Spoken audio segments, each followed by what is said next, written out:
Hello my dear friends, welcome back to this new session guys. आप सभी students का एक बार फिर से इस प्लेटफॉर्म में स्वागत है।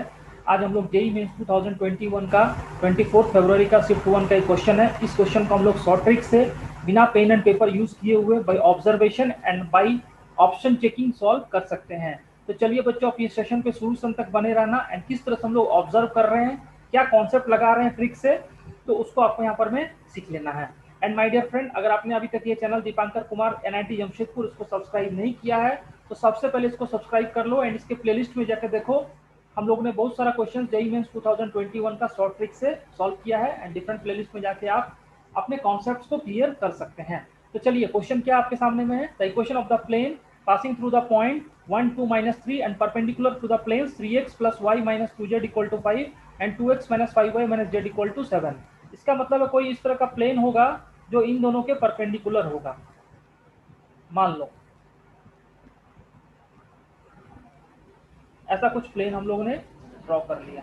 ये ड्रॉ करने का आपको जरूरत नहीं है ना, ये आपको ड्रॉ करने का जरूरत नहीं है, लेकिन एज अ फील लेने के लिए इसको ड्रॉ कर दिया आपके सामने में। अब कोई भी प्लेन परपेंडिकुलर होता है तो क्या होता है, इसका कॉन्सेप्ट आपको याद रखना है कि नॉर्मल्स का जो डीआरएस होता है उसका प्रोडक्ट कितना होता है, 0 होता है। दैट मीन्स जो प्लेन परपेंडिकुलर होगा इसका मल्टीप्लीकेशन नॉर्मल का डायरेक्शन रेशियोज, नॉर्मल का डायरेक्शन रेशियोज क्या क्या है यहाँ पर में 3, यहाँ पर में 1 और यहाँ पर में -2 है ना। और इसी तरह से यहाँ पर में 2 है, -5 है और ये -1 है।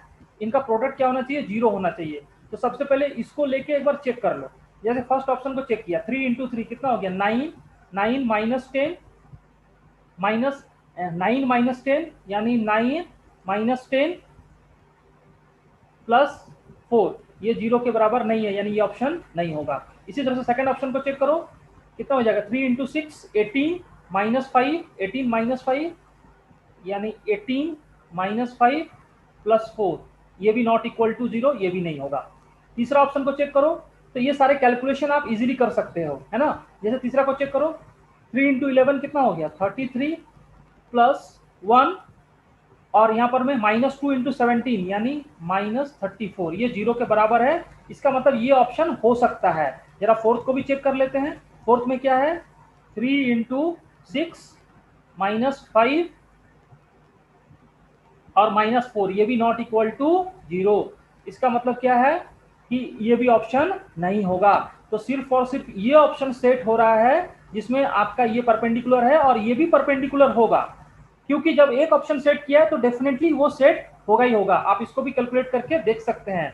जैसे 2 इंटू 11 -5 -17 यानी इक्वल टू 0, यानी इसमें भी सेट हो गया। इसको चेक करने का जरूरत आपको नहीं है, आपने फर्स्ट में चेक कर लिया कोई भी ऑप्शन को तो वो आंसर हो गया। इस तरह से हम लोग क्वेश्चन को सॉल्व कर सकते हैं। आपको और कुछ करने का जरूरत नहीं है। नॉर्मल्स का जो डायरेक्शन रेशियो है उसका प्रोडक्ट कितना होता है, 0 होता है।